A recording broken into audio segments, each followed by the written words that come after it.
Hello students. आज हम एक नया चैप्टर शुरू करेंगे। चैप्टर का नेम है मोशन। ये है आपकी बुक का चैप्टर नंबर 8 और ये फिजिक्स का फर्स्ट चैप्टर है। तो शुरू करते हैं। आप सभी ने मोशन वर्ड पहले सुना होगा। मोशन का मतलब होता है गति या फिर मूवमेंट। जब भी कोई बॉडी मूव करती है तो हम उसको बोलते हैं कि वो मोशन कर रही है। मूव करने का मतलब अगर कोई बॉडी चल फिर रही है तो उसे हम बोलते हैं कि बॉडी मोशन में है। चलना फिरना कब होता है? जब कोई बॉडी अपनी पोजीशन चेंज करे, एक पॉइंट से दूसरे पॉइंट तक चली जाए अपनी पोजीशन को चेंज करके, तब हम उसे बोलते हैं कि ऑब्जेक्ट जो है वो मोशन में है। तो व्हाट इज मोशन? मोशन वो है कि जब कोई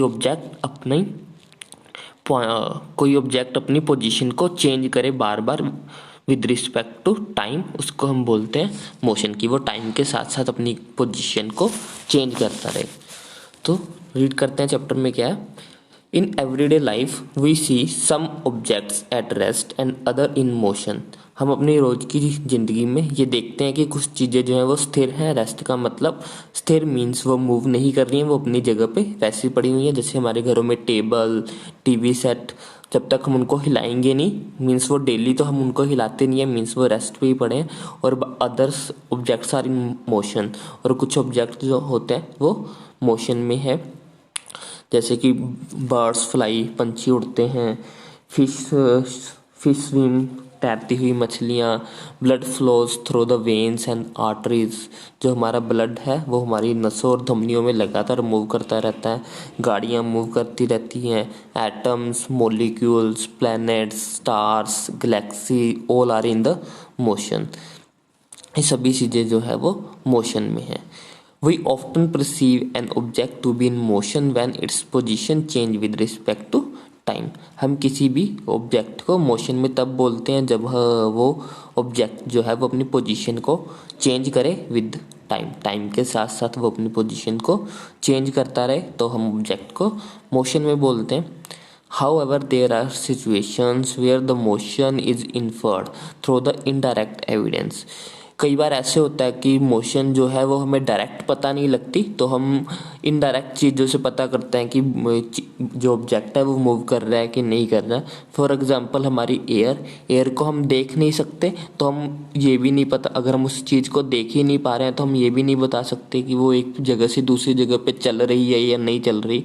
तो हम हवा की जो मोशन है वो दूसरी चीज़ों की हेल्प से जज करते हैं। फॉर एग्जांपल अगर हमें हवा देखनी है कि हवा जो है वो मूव कर रही है, मोशन कर रही है, तो हम कैसे देखते हैं? हम ये देखते हैं कि जो हमारे पत्ते हैं वो किस डायरेक्शन में उड़ रहे हैं। जो हमारे घर के आसपास अगर कोई झंडा या कुछ लगा है तो उसको हम देख के पता लगाते हैं कि हाँ हवा इधर को चल रही है। तो हम हवा की जो मोशन है, एयर की जो मोशन है, वो विद सम अदर एक्टिविटीज़ के थ्रू जो है हम डिटेक्ट करते हैं। For example we infer the motion of air by observing the movements of dust and the movement of leaves and branches of trees. हम एयर की जो मूवमेंट है वो पत्तों की मूवमेंट, हमारे जो ट्रीज है उनकी शाखाओं की मूवमेंट और डस्ट पार्टिकल की मूवमेंट से भी पता करते हैं। What cause the phenomena of sunrise, sunset and changing of seasons. जो हमारा हर रोज सनराइज होता है, सनसेट होता है, और जो हमारे मौसम चेंज होते हैं, इसका क्या क्या कारण है? Is it due to the motion of the earth? क्या ये अर्थ की मोशन के कारण है? Is it true? Why don't we directly perceive the motion of the earth? अगर ये सच है तो ये उस पर कैसे डिपेंड करते हैं? An object may appear to be moving for one person and stationary for the other. अब मोशन जो है वो जरूरी नहीं है कि अगर एक व्यूअर के लिए एक ऑब्जेक्ट मोशन में हो तो वो सेकंड व्यूअर के लिए भी मोशन में ही होगा। एक पर्सन के लिए एक ही ऑब्जेक्ट जो होगा वो मोशन में हो सकता है, लेकिन दूसरे पर्सन के लिए वही ऑब्जेक्ट जो है वो मोशन में होगा, ये कन्फर्म नहीं है। हम जब भी मोशन की बात करते हैं कि कोई ऑब्जेक्ट जो है वो मूव कर रहा है या नहीं कर रहा है, तो हम एक फ्रेम ऑफ रेफरेंस को बेस मान के उसकी मोशन को डिटेक्ट करते हैं। फ्रेम ऑफ रेफरेंस वो चीज़ है जो जो आपका बैकग्राउंड है, मीन्स जो आपका सराउंडिंग्स है, उसको हम बोलते हैं फ्रेम ऑफ रेफरेंस। इसका एक सिंपल सा एग्जांपल आप ले सकते हो कि अगर आप किसी बिल्डिंग के सामने खड़े हो और उस बिल्डिंग के ऊपर से कोई चीज़ नीचे की तरफ गिर रही है, तो आपको कैसे पता लगता है कि बॉडी जो है वो नीचे से ऊपर से नीचे की तरफ गिर रही है। तो हम उसको ये चेक करने के लिए कि वो नीचे की तरफ गिर रही है, तो हम फ्रेम ऑफ रेफरेंस की हेल्प लेते हैं। वो फ्रेम ऑफ रेफरेंस उस टाइम पे क्या होगा, वो बिल्डिंग हमारा फ्रेम ऑफ रेफरेंस होगी। उस बिल्डिंग के कौन सी पोजीशन तक वो पहुंच गई है, उसकी हेल्प से हम पता लगाएंगे कि वो बॉडी कितनी नीचे आ गई। फॉर एग्जांपल, अगर वो बिल्डिंग की हाइट 50 मंजिल थी, तो वो अगर एक मंजिल नीचे आई तो हमें पता लग गया कि हाँ उसने अभी वो 49 मंजिल से ऊपर है, 4 मंजिल से ऊपर नीचे आ गई। तो हम उसकी हेल्प से बिल्डिंग की जो हाइट होगी उसकी हेल्प से हम ये डिटरमाइन करेंगे कि जो बॉडी है वो नीचे की तरफ गिर रही है। तो उस टाइम पे हमारा फ्रेम ऑफ रेफरेंस क्या होगा, वो बिल्डिंग हमारा फ्रेम ऑफ रेफरेंस होगा। तो कभी भी जब भी हम मोशन की बात करते हैं तो हम एक फ्रेम ऑफ रेफरेंस को कंसीडर करते हैं, जिसकी हेल्प से हम मोशन को डिटरमाइन कर पाते हैं। अब हर पर्सन के लिए फ्रेम ऑफ रेफरेंस जो होता है वो अलग अलग होता है, इसीलिए जो होता है किसी भी एक पर्सन के लिए अगर कोई बॉडी मोशन में है तो ये जरूरी नहीं है कि वो दूसरे पर्सन के लिए भी मोशन में होगी। An object may appear to be move for one person and stationary for the other. एक ही ऑब्जेक्ट किसी एक पर्सन को मूव करता हुआ दिखाई दे सकता है और दूसरे पर्सन के लिए वो रुका हुआ भी हो सकता है। For the passengers in a moving bus the road side trees appears to be moving in the backward. जो हमारा जब हम गाड़ी में बैठे होते हैं, बस में बैठे होते हैं, तो हमें जो रोड साइड पे जो पेड़ लगे होते हैं वो पीछे की तरफ मूव करते हुए दिखाई देते हैं। A person standing on the road side perceive the bus along with the passengers as moving. लेकिन अगर कोई आदमी सड़क पे खड़ा हुआ है तो उसके लिए जो है वो बस और जो बस में बैठा हुआ आदमी है वो दोनों मूव कर रहे हैं। However, a passengers inside the bus sees his fellow passengers to be at rest।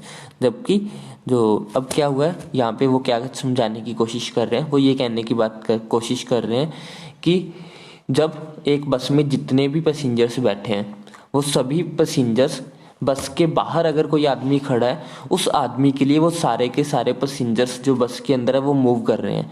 लेकिन जो बस के अंदर बैठा है, मान लो बस के अंदर मैं बैठा हूँ तो मेरे साथ जितनी भी सवार पैसेंजर्स बैठे हैं तो मेरे लिए वो सारे पैसेंजर्स रेस्ट पे होंगे, क्योंकि वो नहीं मूव कर रहे हैं, क्योंकि हम सभी बस के अंदर है और हम सभी बस के साथ मूव कर रहे हैं। इंडिविजुअली हम मूव नहीं कर रहे हैं, हम अपनी अपनी जगह पे बैठे हैं और हम मूव नहीं कर रहे हैं। लेकिन जो बस के बाहर बंदा खड़ा है उसके लिए हम सारे के सारे ही मूव कर रहे हैं। तो इससे हम ये कह सकते हैं कि अगर किसी एक पर्सन के लिए कोई बॉडी मोशन में है तो ये जरूरी नहीं है कि दूसरे पर्सन के लिए भी वो बॉडी मोशन में होगी।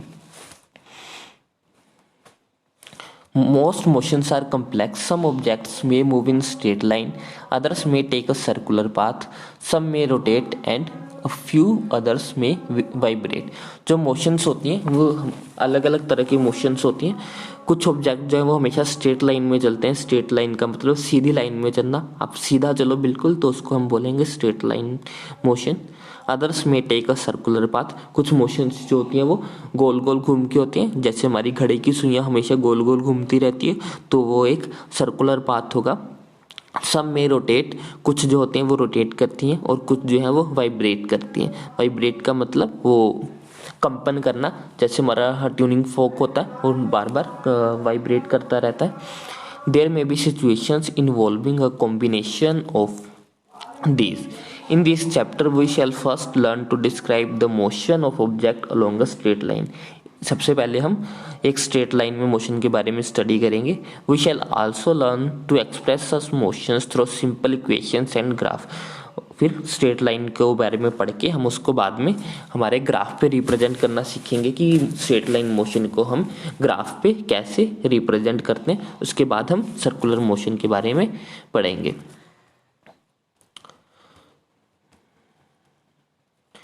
तो डिस्क्राइबिंग अ मोशन, सबसे पहले कि मोशन को हम कैसे डिस्क्राइब करते हैं। We describe the location of object by specifying a reference point. मैंने अभी बताया था कि जब भी हम किसी मोशन की बात करते हैं तो हम एक रेफरेंस फ्रेम लेते हैं। तो वही अब हम करेंगे लोकेशन, सबसे पहले हम उसकी ऑब्जेक्ट की मोशन को, ऑब्जेक्ट की पोजीशन को स्पेसिफाई करेंगे, रेफरेंस करेंगे, उसको एक पॉइंट से रेफर कर लेंगे। Let us understand by an example. Let us assume that a school in a village is